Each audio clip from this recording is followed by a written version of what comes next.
I did a podcast this morning where I was being interviewed. Wish I could remember the guy's name. Paul.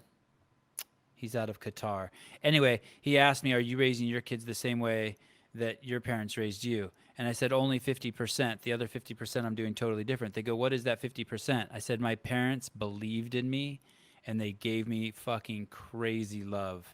The whole Yeah. entire family, my aunts and uncles, someone was always pulling my hair, yanking on my ear, squeezing my belly, kissing me on the neck, tickling me. It was nonstop. And everyone believed in me. And it's funny because when I went to your Instagram, although it's mostly fitness, there are some glimpses at your family, and I'm like, holy shit, this guy. Although my parents didn't stay together, they still are friends, and I'm like, wow, this is a cultural thing. He was raised probably very similar to me. Like you're always sitting on an uncle's lap. You're always like, your dad's always messing with you. And someone's always tucking you in and kissing you too many times at bedtime. It's just nuts. And it sounds like you got that same. Uh, they feed you too much. Um, That's def- that's so, definitely my um, doesn't have that. um, when you went to LA, what did you see? Do you hang out in the Armenian community in Michigan? Yeah, I definitely do. I did more when I was younger. We had a little bit stronger community in my early years. We had basketball leagues, things like that. It's kind of fallen apart a little bit, but I still try to go to church as much as I can just to keep that culture within me. But when I was in LA, it's huge out there. I mean, Armenian is like one of the uh, dominant nationalities in LA. So I actually have a ton of family on that side as well, which just like you said, welcomed me with open arms, and it kind of just made the transition a lot easier. Did you notice a difference? I'm in Northern California. I'm about Mhm. 5 hours north of Los Angeles. Did you notice a difference in the Armenians in LA versus the Armenians in Michigan? Oh, for sure. I mean, it's night and day because in LA it's mostly Hayastansis versus here we have a ton of Beirutsis, Halepsis. So for Okay. for Brian and whoever else doesn't know, it's just Armenians that basically came from a different country. So during the genocide, we were kind of all split up to different regions, and even the dialect, the way you speak, is different. Yeah. So where were your mom and dad born? My mom was born in Yerevan, and my dad was from Halep. Oh, Yeah, okay. So did you say your mom was born in Hayastan? yeah. Or Yerevan? Wow, that's the capital of Armenia. Wow, that's interesting. So my grandmother on my mom's side was from Turkey, and they came through Ellis Island. And my dad's family was taken to Beirut during the genocide.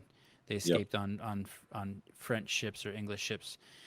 Um, and I noted when I go to LA, the first time I went to LA and I started hanging out with some Armenians down there, it was a bit of a culture shock. It was wild. I had no idea. And my family, my mom and dad met in Chicago, and I had family, and I still have some family all over Detroit and Cleveland. So kind of, and you're about 40 miles south of Detroit, or no, north of Detroit, right? Probably like 15 miles. 15 miles. Okay. How are things? We always hear all this crazy shit about Detroit, about how it fell apart and then it's rebuilding. What are the suburbs like? What's it like where you're at? I mean, the suburbs are so different than the actual city of Detroit. I went to my first 2 years of college was at Oakland University in Rochester suburbs, but I have always been a huge advocate of the city, and I wanted to experience that during college, so I transferred to Wayne State, which is right in the heart of it, and I really got like that downtown Detroit experience, and that was probably during the time when Detroit just started coming up. We had big investors like Dan Gilbert come in. They built like a couple high risers, just started renovating a lot of the abandoned buildings down there. And ever since then, it's just been like you could see the transformation. If you go downtown Detroit and you haven't been there in a few months, you're just going to see new construction, new renovations. So it's really great to see like how the city has transformed over the past 10 years. It kind of reminds me of like the stories you would hear about like Portland or Austin, where Sorry for that. Can you repeat that? I just had a phone call. I had. it reminds me of uh-oh. Bye-bye. Well, that was good. It was nice talking to you, Andre. Andre vanished off the screen for a minute. He had a phone call come in. He must have accidentally tapped something. Sorry about that, guys. When I was, or it reminds me sort of Portland or Austin, and I assume like cities like Cincinnati and Detroit are going to go through that same thing where just everything becomes so affordable that people are like, okay, I have a dream to open a coffee shop, and this rent is affordable, and I can, I can do my shit here, or a gym, or what, a comic book Yep. shop, or whatever, these cool boutique places that get priced out of other areas. You don't see a comic book shop in downtown Beverly Hills because Can't afford it. yeah, right, and you probably don't see a super cool gym like yours.